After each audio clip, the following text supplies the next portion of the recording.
जगदलपुर में लगातार 2 दिन ले हुए बरसात के सेती ठंडा बाढ़ के हावे एती धान और खड़े फसल ला घलो नुकसान होए के खतरा बताथे। प्रदेश के अलग अलग इलाका में बेमौसम बारिश के वजह के स्थिति तापमान में भी कमियां हैं। दूसरा कोती ठंड एकदम से अचानक बढ़ गया हवे।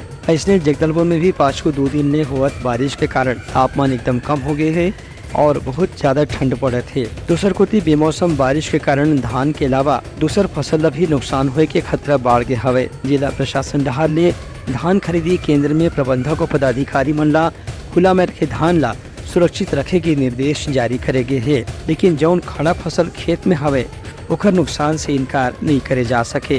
बेमौसम बारिश ला देखत किसान मन के अपन चिंता भी बढ़ गया हवे। दूसर कुती मौसम वैज्ञानिक मन के कहना है कि अवैया दिन में बारिश अभी 2 से 3 दिन में आउ होए के संभावना है। एक बाद बहुत तेज ठंड पड़े के आसार नजर आवत है। Bureau report Uttarakhand news.